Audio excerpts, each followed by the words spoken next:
Hey everybody, welcome back to Champ and Sons, and we are here today with our newest series as we are back in college baseball, NCAA Baseball 22, built from the show 22. Now, before we kind of jump into it, I do just want to give a thank you to all the logo creators out there that came up with these great logos for each of these teams. It is an amazing help and a great community that the show has that they are able to do that. So with that in mind, let's start taking a look here at what we've kind of done with the teams. Now, Major League Baseball only allows for 30 teams, so we have 30 college teams. The American League West is going to be your Big 12 with the Texas Tech Red Raiders, Oklahoma State Cowboys, Baylor Bears, Oklahoma Sooners, and our team, the Texas Longhorns. Now we are going to transition over to the Central, which is your Big Ten teams, the Minnesota Golden Gophers, Purdue Boilermakers, Nebraska Cornhuskers, Michigan Wolverines, and the Iowa Hawkeyes. Okay, now each team will have their own created stadium that I did create based off of pictures from Google, so we'll see how that kind of goes. Now, your American League East is your ACC teams: Clemson Tiger, Virginia Tech Hokies, Miami Hurricanes, the Florida State Seminoles, and the North Carolina Tar Heels. All right, and now how do we get to this point? It's been brought up as we kind of run through these teams. The NL West is your Pac 12, Arizona State, UCLA, USC, Oregon, and Oregon State. And the NL Central is just kind of a grouping of teams. You have Boise State Broncos, the Louisville Cardinals, the LSU Tigers, Michigan State Spartans, and Kansas State Wildcats. All right, so once we kind of get through this, we'll jump into kind of how we got to where we are. National League East is the Tennessee Volunteers. Then you have the Crimson Tide for Alabama. This Tigers that we have here are going to be... I forgot which other Tigers team is for the SEC outside of LSU. Okay. The Auburn Tigers. That's right. That's who it is. So as we pull up the roster and take a quick look, how did we get this roster? So instead of creating a roster of all people, for Major League, AAA, AA, and Single A, essentially we started the season and we simulated out 20 seasons. So you'll see the year in some of these shots will be 2042. That's just to make sure that there were no current Major League ball players on these rosters. It's all in-game created people. And so that way it kind of saved us from doing about 2 months worth of work and trying to create a roster. Anybody that's done that knows it's a major pain. While there are those that don't really have the time. So we're taking a look at who is available right now. And another part of doing the 40-year thing that's pretty good is it gives these teams some history, right? That's something that builds up. You have some teams winning national championships, winning the College World Series like Oklahoma did, Texas Tech. Then we had Alabama win some. We've had Georgia win some. Everybody's kind of gotten in on the action there. So that's kind of been one of the best parts of this is actually building that history into the seasons, into the league, so we do have kind of a build-up. Now, we are going to treat our AAA, AA, and Single A kind of like JUCO players, basically. Junior college, so are they going to be called up in the middle of the season? Could someone sign on and come? We'll kind of bend some of the college rules and allow that if it comes to. I don't control what happens on the other team's roster, so they may call people up and down as they so choose. We'll try to keep it pretty limited to doing that, except for in the off season. That's going to be one of the biggest things that'll go down in the off season. The Major League Draft is actually we're going to treat that like essentially a national signing day for college baseball. Okay. That's how that's going to be going. Now, we are the Texas Longhorns. Every team's home uniform will be their team colors. Away is going to be a gray uniform, kind of standard amongst baseball. And here, this little glitch that happened is the field. So I don't know if it's just with synthetic turf fields on a cloudy day. That could be it. It wouldn't surprise me if that's the only reason why this field is snow-covered white. It's not actually snow covered, it just shows up as white. I had none for the fielding design, so that could also play a role in it. But it was kind of a trip playing. You kind of get used to it, and I actually kind of end up semi-enjoying it a little bit. I'll try to fix that as we go. So these little glitches that come up, we'll try to get that corrected so we have an actual green field instead. So our first game, we'll be playing against the Alabama Crimson Tide. Larry Dillon will be our #1 starter for this game and for our team coming into the opening day. And he had a pretty decent year last year. Nothing too fancy, but still decent enough. And so this year he's going to step up, and we got our first batter coming up for the Crimson Tide, Gilberto Garcia. Almost hit 300 last season, so he might be a pretty tough out. And here we come on the delivery of the first pitch, and Garcia's going to drive that out to left field on a line drive. It's going to be brought in, and we have our first overthrow of the season on the first hit off the first pitch. A lot of firsts going down in this season right now. And that one is a big one, but thankfully it didn't actually cost us too much as we do pull that one in and hold him to a single. So up #2 is Billy Campanella for the Crimson Tide, as that first pitch is going to be a fastball down and away for a ball. Pitch #2 comes in. It's another fastball, same area, but this time it falls into the zone, and that will even up the count at 1-1 here. Got to keep a watch with the man on first, make sure he doesn't steal. Now that third pitch is going to be a ball high and inside. So 2-1 is the count as the delivery and the swing and a miss by Campanella. He gave it a pretty good cut at that, but now the count is even again at 2-2. And that pitch comes up right up the middle. Campanella hits it. It gets into the center field. Hamill gathers it up at center field and fires it over to Cruz at third. And so we are able to hold him to a single again. But he did come through that one with a pretty big shot. And so after that hit, we got the third batter coming up with 2 on here. No outs in the top of the first inning. This is going to be looking like possibly a struggle of a game. Larry Dillon got a foul on the first pitch and swing and a miss on the second. So Sam Walsh is on the verge of striking out, but that comes in close and he does not chase it. A changeup down and away. 1-2 is the count. Dillon delivers that, and it's going to be a high pop-up to Paul there in left field. He gathers it and fires it into second, and we almost two-time him on that play. But they do actually get back in time, and so we are down to 1 out, still with 2 guys on. Now Dillon is going to have to do some work here, facing the #4 hitter for the Crimson Tide. Work here, facing the #4 hitter for the Crimson Tide. Lamb came up as a freshman of the year a couple years ago for the Crimson Tide. But this one he just watches go by. Count 1-1 now as Dillon comes set and delivers the pitch, and it's fouled off a fastball down in the zone, but he's got his bat on it. So now 1-2. Dillon comes home with it, and it's a hit right up to shortstop. Ramirez gathers it up over to Gonzalez, over to first, double play. The first inning goes down just like that. That is a great defensive stand for this Longhorns. They were in trouble, but Ramirez made a great play to get it to Gonzalez, who whipped it over to first, and that is what you need to have happen. Some big defensive plays here to start winning some of these games.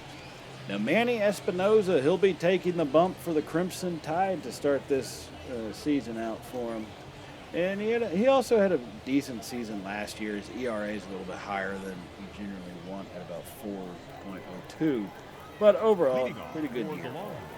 So now they come set with our first batter, Fred Paul now, who is going to be our first baseman as he lets that first one go for a ball down in the zone. As we now have 1-0 is the count, and the delivery comes home. And that's going to be fouled up in the air, and it's going to be gathered in relatively easily by this Crimson Tide defense. So we never should have swung at that pitch, but we got a little piece of it. It's just enough to get out. So now here comes our center fielder, Bill Hamill, batting second in the lineup as we try to get something going here in the bottom of the first inning. A lot of baseball left, though. So just got to keep that in mind. And Hamill drives that one up to center field, right past the second baseman, over the umpire's head, and that falls in for a single. Now look at Hamill there. He is our starting center fielder, but he does have plenty of speed. Not nearly enough speed to turn that into a double, but I think if we can, we got to be a little bit careful, but we may be able to work a steal off of him with this 86 speed. And Cristobal Ramirez, the man who started the double play in the top of the first inning, will come to the plate, batting third in this lineup. As he gets set, and that's going to be, the steal is on. He's in there. He's safe at second. He was in by a mile. Hamill wasn't sure if that was going to be it was hit and run, but Ramirez did not swing for it. It does come in for a strike, so 1-1 is the count, but Hamill is now in scoring position. So 1-1 to Ramirez. Espinoza delivers it down and away, but he does just clip the zone, and that's going to be a strike. So 1-2 is the count. Now Espinoza checks a runner and comes home with it. Outside, but he couldn't hold up. Ramirez started his swing and just could not stop, and that's going to be the second out of the first inning for the Longhorns offense. And there comes up our catcher, Darren Cochran, to come to the plate. He's got some power, so we may be able to, if we can drive a ball, and that one he gave a cut, but if we could drive a ball, definitely get Hamill in, see about trying to get Cochran into scoring position. We'll have to see how that goes. So 0-1 is the count now to Cochran. Espinoza comes home with it. He drives that one to deep left field. It's going, and it's going to be off the wall. Hamill will score easily. Cochran rounds first, but thinks twice about it and comes back. That is going to be a long single with an RBI. The first run for this Longhorn offense comes across the plate here in the bottom of the first inning. Cochran went the other way with it, put a powerful swing on it, and bounced it off the wall. Just drove it right over that left fielder's head. And that one will give us an early lead. So now Kenny Falk comes up, who's actually going to be our first baseman. Paul is our left fielder. So Kenny Falk, it comes up and lets that first pitch go high for a ball. 1-0 is the count. Espinoza checks him over at first, but Cochran's not really a threat to steal. Doesn't have very much speed with him. So he comes home, and that's going to be another ball high and away. 2-0 is the count to Falk. Try to see if we can't get something going here, have a little bit more momentum and a couple more hits.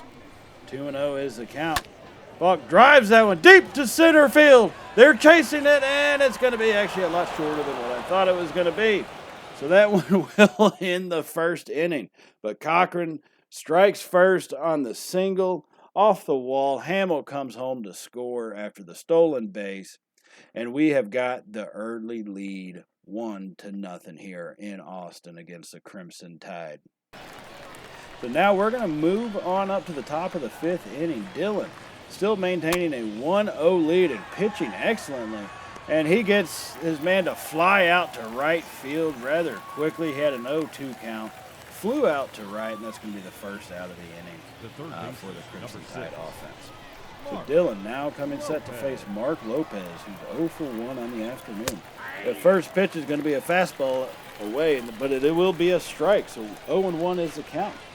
And Dillon comes home again. Swing and a miss by Lopez. He gave it a cut, just could not get on top of it.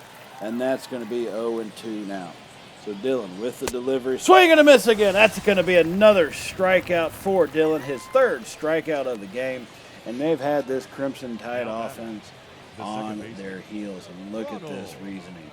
Fastball at 96. Curve at 82. Come back with the fastball instead of outside, high and inside. Coming in at 96 again. Changing speeds, heights, inside, outside. It's keeping them guessing, and they don't know really what seems to be going on right now. And so now comes up Ronald Navarre, 0 for 1 on the day. He did strike out earlier in the second inning, and he lets that first pitch go by for a strike. And the delivery on the second pitch is a high inside fastball. He swings and misses, could not hold back. 0-2 is the count. And the delivery home is going to be fouled down the left field line. Navarre's fighting for it. 0-2, staying strong. 2 outs here in the top of the fifth inning. And he's going to swing and miss on that one, down and away. His second strikeout of the game. Not a best opening day for that young man. But hey, you got to love it if you're a Longhorn fan. Dillon just dominating on the mound. So now we're going to move to the bottom of the fifth inning. Martin Cruz comes up. He's 0 for 1 on the day. He's our third baseman. And the delivery to Cruz comes in down and inside for a ball with that curveball coming in at about 80 miles per hour. Not fooled by it, though. 1-0 is the count. Espinoza comes home. Right up the middle. That's going to be hit. And they're not able to gather it up. The shortstop could not gather it. It was too far out of his reach. He was able to make the stop, but just could not get a solid handle on it. And Cruz will reach first base. Leadoff batter is on. You have to like seeing that happen for your guys. So now comes up Fred Paul, our left fielder, 0 for 2 on the day. Trying to change his fortunes around. The first pitch is going to be a fastball down in the zone for a ball. 1-0 is the count. The Longhorns do still lead 1-0 right now. So this game is definitely still in striking range for the Crimson Tide if our offense stays this ineffective. So 2-0 is the count, and they go. Espinoza checks Paul over at first. Now he does have decent, or Cruz over at first. I mean, he does have decent speed at 70 for rating, but he's not the fastest guy in the world that I would really think would be much of a threat to steal. But let's see what we do with him in first base and Paul here at the plate. So 2-0 is the count now to Paul. Espinoza comes home, and Cruz takes off for second. They pitch out, and he's not able to get him. Cruz is in there safe. He's in scoring position now. Martin Cruz gets his first stolen base of the season, and he got a beautiful jump on that. The pitcher, as soon as that leg started backwards, Cruz takes off, and he's able to slide in even with the pitch out. So now 3-0 is the count to Paul, who, once again, is 0 for 2 on the day. No outs here in the bottom of the 5th inning. And he drives that one to the right side. It's gathered up by the first baseman. He'll step on it. But Cruz does move over to third now. So pop up into the outfield should be able to get him in, or even a ground ball type of sacrifice situation. So here comes Bill Hamill. We got our first stolen base and the 1 run here in this game. He's 2 for 2 on the day as he comes to the plate here in the bottom of the 5th inning. Hamill swings and fouls that ball off to the left side. A slider he came around a little bit too quick on. And so the 0-1 is the count now. Espinoza comes home with the ball out, down and away, and another slider. A little bit better placement this time, just did not fool him. And the count is 1-1 here to Hamill. So Espinoza with the pitch. That one was down right over the plate, just below the strike zone. It is called for a ball. 2-1 is where Hamill stands. Keep in mind, he's 2 for 2 on the day, so he's starting off excellent. And he lets that one hang over. Hamill drives it to the right, and it's just foul, just down the line. 2-2 is the count. Almost had another run scored, just not meant to be. So Hamill stands in there, lets that curveball go on the outside, pretty far away for a junk pitch right there. Not really where you want it, being closer to the zone to chase. So full count. Here comes the payoff pitch. It's driven to the left field. That's going to score Cruz. Hamill's going to stop at first. An RBI single for Cruz, for Hamill, who is now 3 for 3 on the day, coming through big time when we've needed him. Whether it be the 1st inning or the 5th inning, he is making things happen. So Cristobal Ramirez comes to the plate. He's 0 for 2 on the day. We do have 1 out here in the 5th inning. Ramirez trying to change up his fortunes, and he lets that first pitch go by for a ball on the inside. Coming in at 94 miles an hour and did not move. That's pretty much bravery right there. Second pitch is going to be a curveball. They're afraid of Hamill's speed off there at first as they do the little slide step. Let's see if we can't try to catch them sleeping. 2-0 is the count. And they're going to go. Hamill's running off for it. He's going to be safe once again. The throw really wasn't all that great, but Hamill will get his 2nd steal of the game. And that is a great jump he had. And, 86 speed. Yeah, it's hard to beat that. It just really is. So he's now in scoring position once again. Ramirez ahead in the count, 2-1. 2-1. Waits for it. Drives that one deep center field. The center field is chasing it. And he's going to make the catch at the warning track, but it's far enough to get Hamill over to third. Thought about sending him home for a second, but decided against it. Probably the smarter move to make. Now batting. So there are 2 outs now here in the bottom of the 5th inning. Darren Cochran's going to come to the plate and see if we can't drive in another RBI for us as he's 1 for 2 on the afternoon. And the pitch comes home to Cochran. Drives it deep into right center. They're chasing it down, and they are going to be able to catch that one. So we will end the 5th after getting another run. Hamill, big bat, big on the bases. The man is playing great today. as he gets driven home by Ramirez. Beautiful shot right there. And that will finish off the 5th inning. Now we're going to jump ahead to the 6th inning now with 1 out as Jim Doyle, who's 0 for 1 for the day, comes to the plate. And that first pitch to him is going to be a low fastball. Called for a ball here. The count 1-0. Bottom of the 6th, still leading 2-0 are the Horns as we try to keep things rolling and try to keep pushing to maintain this lead. We do need to build on it. I do not like having a 2-0 lead this late into a game. And on the 1-1 count, it's going to be fouled off. Jim Doyle now behind the count. 1 ball, 2 strikes here with not really swinging at that great of pitches, but he's maintaining. And he drives that one deep to, not deep, but a line drive over third baseman's head, and it does bounce off the wall. Doyle's headed for second. He's on his horse, slides in safely. Jim Doyle, not known for being swift of foot, but he drives that one far enough, and he gets in to second base. Line drive right there. Got to be careful with those swings. We fouled off a couple pitches that were way out of the zone, so we need to make sure that we make those full strikes. And Crimson Tide have replaced Espinoza with Melvin Moon. He's come in relief, trailing, trying to get the win if the Crimson Tide can come back. So Melvin Moon to the delivery, and that's going to be outside for a ball coming in at 93 miles per hour. Count is now even 1-1 to Jose Villegas coming out of right field for the Horns. And that one comes in just checked up on it. 1-2 is the count now. Villegas standing in as a lefty. Moon delivers a pitch, and that's outside. 2-2 is the count. That was living dangerously. That one could have gone either way, but the umpire stuck with the ball call. Gotta like it. 2-2 is the count. Moon delivers. Over the middle, but a little bit high as it's fouled off. Their count remains at 2-2. It was in the zone. Villegas just came in slightly behind it. And the very next pitch, it comes inside. He does check up on it.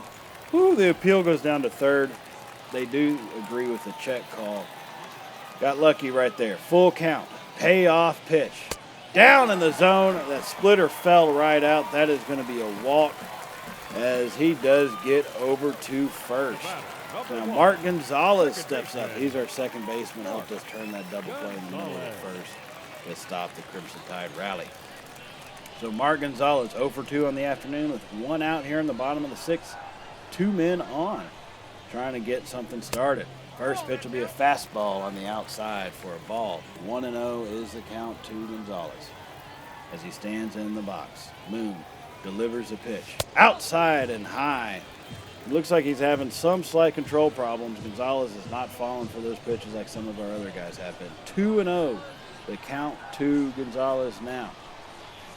And Moon comes home with it over the middle. Gonzalez, deep drive, line drive. It's gone. Oh, my goodness. Oh, baby. Oh, baby.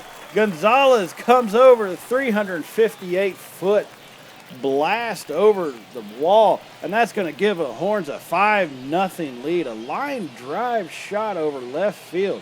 Did you see that exit velocity? Almost 107 miles per hour. He got a hold of that one, and it went out quickly. As he brought it, Moon just let that one hang a little too much, and Gonzalez capitalized and blasted it. Only 357, but, man, it was just high enough to get over that wall, and that's going to force Bama to make a pitching change once again for the second time in the inning. Matt Ludwig comes to the mound to try to stop the bleeding for the Crimson Tide here in the 6th inning. And we have Martin Cruz coming to the plate, 1 for 2 on the day to face against the lefty Ludwig. The first pitch will be down in the zone for a ball. Fastball coming in about 93 miles an hour. Seems pretty standard for this Crimson Tide pitching staff. So 1-0 delivery down again. That's going to end up being 2-0 now to Cruz here. He's holding back. He's not swinging a lot out of the zone. And that gets hit. Deep drive to left field. Cruz goes with it, and it's going to be caught at the wall. Oh, we almost had another one in this inning. Cruz got a hold of it, just barely enough. 5 more feet, that's a home run. Game is 6-0. Instead, it's now 2 outs, 5-0 here in the bottom of the 6th. And here comes Fred Paul, 0 for 3 on the day. The first pitch is a fastball on the outside edge. Looks like it kind of got in there, but the umpire does call it for a ball, so we'll take that. 1-0 is the count now. Ludwig comes home, down and away. That's going to be 2-0 is the count. Those are some close pitches that could really go either way. Paul kind of living dangerously at just watching them come by him. And now he's at 3-0 after that fastball goes on the outside. So 3-0 is the count. Bill Hamill is sitting on deck. Ludwig delivers it. It's going to be high for a ball, and that's going to send him over to first. So the rally may be continuing here for the Horns after that 3-run shot. Hamill 3 for 3 on the day. This time he's got a man on base. See if he can't deliver for us. Ludwig comes home, and that's down low for a ball. Ludwig also having some control problems. These Crimson Tide pitchers have had a little bit of control issues, at least these relievers have, over this inning, basically. That one falls in for a strike. The changeup not expected, so we just watched it go by. 1-1 is the count. And Ludwig comes home with it. High, way high out of the zone. Easy to hold off on one like that. Hamill gets the count in his favor, 2-1. And then he's going to check swing on the next pitch, which is fastball down and in. Looked like it was probably in the zone, maybe slightly out of it. Either way, he was too late on the swing, so it wouldn't have amounted to much if he had made it. So 2-2 is now the count, and here comes a delivery to Hamill. Swings at the up-high fastball, and he whiffs on that one, and that will end the inning. But damage has been done, ladies and gentlemen. Gonzalez blasts a 3-run shot here to give us a lead, 5-0. Now here we are advancing to the 9th inning, the top of the 9th, still leading 5-0. Larry Dillon is still in the game, seeing if he can't get a complete game shutout here. As the first batter grounds it over to Falk at first, and that's going to be out number 1 recorded here in the top of the 9th inning. Portillo just couldn't get a good bat on it. And Dillon's been mixing up his speeds and his placements all day, and that has kept the Crimson Tide offense on their toes, and they just have not been able to adjust. And just like that, Garcia falls behind 0-1 after a fastball crosses over for a called strike. Here comes the delivery now from Dillon. He fires it in. He gets a hold of it down the left field line. It's going to fall in for a fair hit. Paul chases it down and fires it over to his cutoff man, Ramirez, who gets it into second. A little too late. So now Garcia's on first, or on second base now with a double here. 1 out in the inning. It looks like Crimson Tide are trying to have a rally. Campanella comes up. We're going to go ahead and check our bullpen right now to see who we have. We have some guys stretching, but we're going to actually get them warming up at this moment. If you look, Dillon's energy is getting pretty low, so it's kind of affecting some of his accuracy. But not so much on that pitch. See, he nails the corner, paints the black with that fastball. 0-1 is the count. And that one delivers it. He hits it to Ramirez at short, gathers it up, fires it over, and gets him just by a footstep. He gets Campanella at first for out number 2 of this 9th inning, as we are now 1 out away from the opening day shutout. Trying to get this 5-0 win and see if we can't ensure that no rally happens. So Sam Walsh comes to the plate, the number 3 batter for the Crimson Tide, and he's 0 for 3 on the day. So let's see if we can't try to finish this one off. As Larry Dillon checks the runner and comes home.